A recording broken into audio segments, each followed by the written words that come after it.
नमस्कार प्रिय विद्यार्थियों, वीके नॉलेज इलेक्ट्रिकल में आप सभी का स्वागत है। एनसीवीटी आईटीआई के अगस्त 2022 में सीबीटी एग्ज़ाम होने हैं और आईटीआई में प्रीवियस क्वेश्चन पेपर से बहुत सारे क्वेश्चन जो है वो रिपीट हो जाते हैं। दोस्तों, आज की इस वीडियो में हम आईटीआई फर्स्ट ईयर के प्रीवियस एग्ज़ाम में पूछे गए प्रश्नों का वीडियो लेकर आए हैं। काफ़ी इम्पोर्टेंट ये वीडियो आपके लिए रहेगा। सभी क्वेश्चंस को आप देखें ताकि आप अच्छे नंबरों से पास हो सकें। हमारे चैनल से आप पहली बार जुड़े हैं तो चैनल को सब्सक्राइब ज़रूर करें, नोटिफिकेशन बेल आइकन प्रेस करें। जैसे ही नया वीडियो अपलोड होगा आपको उसका नोटिफिकेशन मिल जाएगा।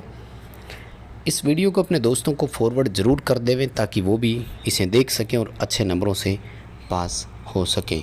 आइए दोस्तों, आज के क्वेश्चनों से शुरू करते हैं और ये सभी क्वेश्चन दोस्तों प्रीवियस एग्ज़ाम में आए हुए क्वेश्चन है।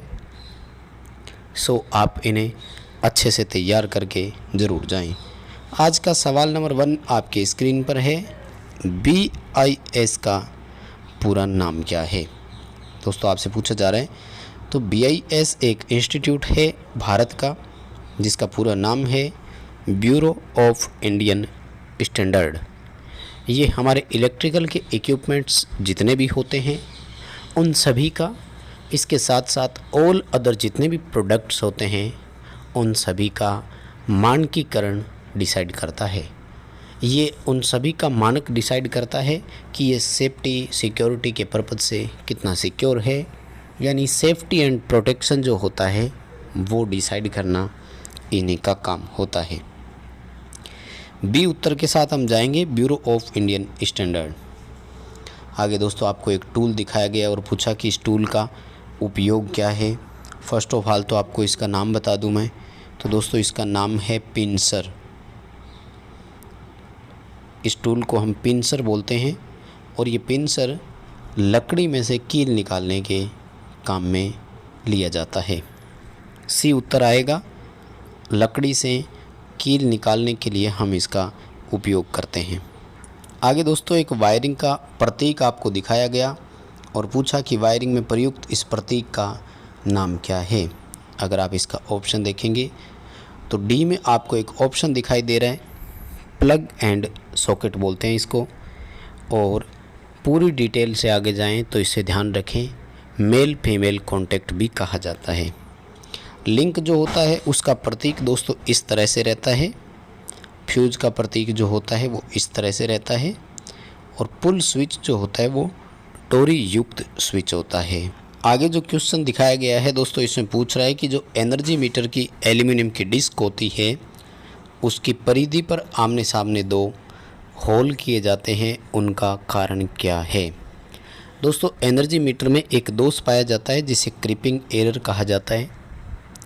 बिना लोड के भी मीटर की डिस्क रोटेट करती है जिसे क्रिम्पिंग त्रुटि कहा जाता है। इस क्रिम्पिंग त्रुटि का निवारण का एकमात्र यही ऑप्शन होता है कि इसमें क्रिम्पिंग त्रुटि को दूर किया जाए, तो इसके लिए आमने सामने 2 छेद कर दिए जाते हैं। आगे दोस्तों पूछ रहे हैं कि आपको एक इंस्ट्रूमेंट दिखाया गया, इसका नाम क्या है? तो ये एब्सोल्यूट इंस्ट्रूमेंट कहलाता है। हिंदी में इसे निरपेक्ष मापी यंत्र बोलते हैं। ये इंडिकेटिंग, रिकॉर्डिंग और इंटीग्रेटिंग होते हैं। इनको हम सेकेंडरी इंस्ट्रूमेंट की श्रेणी में रखते हैं। सामान्यतः यंत्रों को 2 प्रकार से विभाजित किया गया है, एब्सोल्यूट इंस्ट्रूमेंट और सेकेंडरी इंस्ट्रूमेंट। अगला जो क्वेश्चन है दोस्तों वो BH कर्व का है और एक्स से दिखाए गए भाग का आपसे नाम पूछा गया है। तो एक्स से दर्शाए गए इस भाग का नाम है कोवर्सिविटी। हिंदी में इसे निग्राहिता बोलते हैं, निग्राही बल भी बोला जाता है इसे कई बार। ये अवशिष्ट चुंबकत्व को समाप्त करने के लिए विपरीत दिशा में एक बल लगाया जाता है, वह बल होता है। नेक्स्ट क्वेश्चन आपकी स्क्रीन पर है कि जो मापी यंत्र होते हैं, मेजरिंग इंस्ट्रूमेंट्स होते हैं, उनकी सुग्राहिता किस इकाई में होती है? दोस्तों मापी यंत्र की सुग्राहिता होती है कि उस मापी का रेजिस्टेंस कितना है और उसकी मापन की रेंज कितनी है। जनरली सेंसिटिविटी वोल्ट मीटर से जुड़ा हुआ शब्द ही है, इसलिए ये कहा जाता है कि वोल्ट मीटर का खुद का प्रतिरोध कितना है और किस मापन के लिए उसे काम में लिया जा रहा है। इसलिए ये ओम प्रति वोल्ट में होती है। इसकी बड़ी यूनिट की अगर बात की जाए तो किलो ओम प्रति वोल्ट होती है। जनरली किलो ओम प्रति वोल्ट में ही होना चाहिए ताकि मीटर शुद्ध रीडिंग हमें प्रदान कर सके। जितना सुग्राहिता अधिक होगा वो मीटर अन्य कम सुग्राहिता वाले मीटर से तुलना करने पर उत्तम या अच्छा मीटर माना जाता है। अगला सवाल, इंडिकेटिंग इंस्ट्रूमेंट में कौन सा बल ऐसा है जो गति पैदा करता है? जो सूचक मापी यंत्र होते हैं उनमें 3 तरह के बल काम करते हैं, अवमंदक बल, डेफ्लेक्टिंग टॉर्क और कंट्रोलिंग टॉर्क। दोस्तों जैसा कि नाम से ही समझ आ रहा है, विक्षेपक बल का काम होता है विक्षेप दर्शाना। इसे ऑपरेटिंग टॉर्क भी कहा जाता है, यानी इसी का दूसरा नाम है परिचालन टॉर्क भी। यह धारा के विभिन्न सिद्धांतों पर आधारित होता है। विद्युत धारा मिलने पर यह टॉर्क बनाता है और उस टॉर्क के फलस्वरूप इसमें विक्षेपक बल उत्पन्न होता है। डिपेंड करता है मीटर का प्रकार कैसा है। जैसे मूविंग आयरन इंस्ट्रूमेंट में धारा के वर्ग के समानुपाती है, इसी तरह से इलेक्ट्रोस्टैटिक में इलेक्ट्रोस्टैटिक सिद्धांत आता है। प्रेरण प्रकार के मीटरों में इलेक्ट्रोमैग्नेटिक इंडक्शन आता है। कुछ थर्मो इलेक्ट्रिक इंस्ट्रूमेंट होते हैं तो वो तापीय सिद्धांत पर भी आधारित होते हैं, जैसे hot wire instrument, thermocouple instrument. B उत्तर सही रहेगा, विक्षेपक बल इसका आपको सही उत्तर करना है। अगला सवाल दोस्तों, अर्थ टेस्टर के बारे में आपसे पूछा जा रहा है। अर्थ रेजिस्टेंस टेस्टर का जो कार्यकारी सिद्धांत होता है दोस्तों, उसे फॉल ऑफ पोटेंशियल बोलते हैं। हिंदी में बोलते हैं विभव पात विधि या विभव के गिरने का सिद्धांत बोलते हैं। दरअसल होता क्या है, इंसुलेशन टेस्टर जो होता है यानी मेगर, वो डीसी प्रदान करता है, जबकि अर्थ टेस्टर एसी प्रदान करता है। कई दफ़ा क्वेश्चन पूछा गया है कि अर्थ का रेजिस्टेंस नापते समय एसी क्यों आवश्यक है, या फिर एसी का ही उपयोग क्यों किया जाता है, अर्थ रेजिस्टेंस नापने के लिए डीसी काम में क्यों नहीं ली जाती। तो दोस्तों ये मानते हैं कि मिट्टी में कुछ केमिकल्स पाए जाते हैं और अगर किसी भी रसायन को डीसी सप्लाई देंगे तो वहाँ पर रासायनिक अभिक्रिया शुरू हो जाएगी, वैद्युतिक अपघटन होगा और रीडिंग प्रभावित होगी, यानी अर्थ प्रतिरोध का वास्तविक मान मापा जाना संभव नहीं होगा। अर्थ टेस्टर एसी प्रदान करता है और ये विभव के गिरने के सिद्धांत पर काम करता है। अगला सवाल, इंडियन इलेक्ट्रिसिटी रूल के अनुसार पावर उप परिपथ के लिए अधिकतम भार कितना हो सकता है? शक्ति उप परिपथों में 3000 वाट का लोड एक्सेप्टेबल है, वहीं लाइट एंड फैन के लिए जो स्वीकृत भार है वो 800 वाट का है।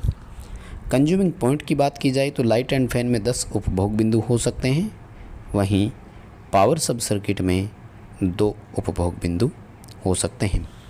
कंपटीशन एग्ज़ाम की दृष्टि से भी क्वेश्चन काफ़ी इम्पोर्टेंट है दोस्तों, आप इन्हें एग्ज़ाम की तैयारी से भी जोड़कर देख सकते हैं। अगला सवाल, 16 एम्पियर की एक केबल है जिसकी करंट कैपेसिटी है 16 ampere. Coarse excess current protection के लिए इसे यूज किया गया है। केबल की धारा क्षमता कितनी होगी? My dear, coarse excess current protection के लिए रेटिंग फैक्टर होता है 0.81, यानी उसकी रेटिंग को 0.81 से मल्टीप्लाई करने से एक मान आता है जिसे वो वास्तविक रूप से सहन कर पाता है। आप कैलकुलेशन करेंगे तो आपका उत्तर लगभग 13 आएगा, 12.97 आएगा आई थिंक। तो जब आप कैलकुलेशन करेंगे तो हम 13 एम्पियर राउंड ऑफ क्लॉक में ले लेंगे। 13 एम्पियर इस केबल की रेटिंग मानी जाती है।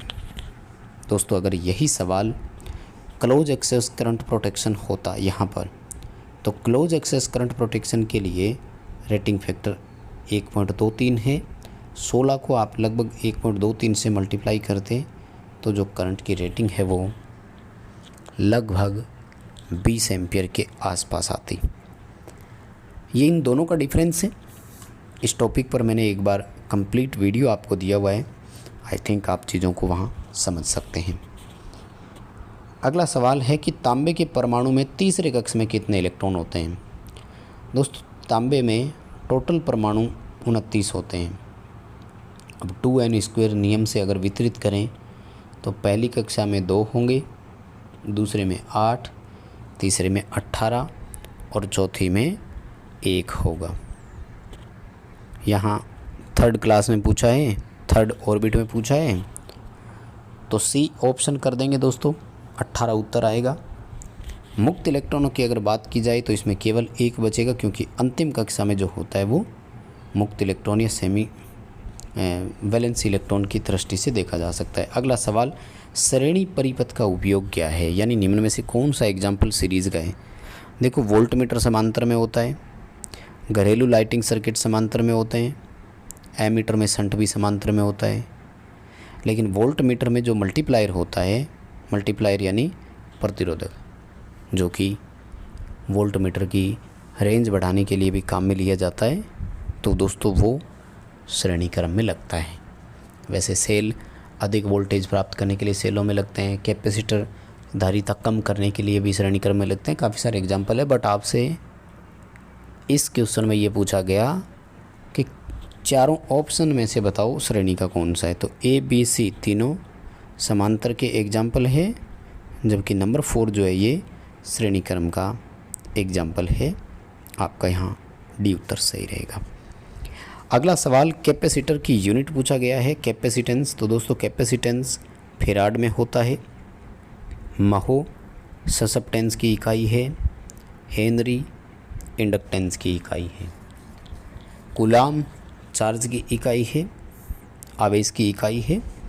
फिलहाल अपना सी उत्तर सही रहेगा, फेराड जो है वो कैपेसिटेंस की इकाई है। बस दोस्तों, यही थे आज के इम्पोर्टेंट क्वेश्चंस। क्वेश्चन पसंद आए तो लाइक ज़रूर करना, अच्छा रिस्पॉन्स रहा तो जल्द ही नया वीडियो अपलोड कर देंगे। चैनल सब्सक्राइब तो करना ही है, हमारा ऐप डाउनलोड करें, डिस्क्रिप्शन में लिंक दिया हुआ है। ये वीडियो अपने दोस्तों को फॉरवर्ड ज़रूर करें आप।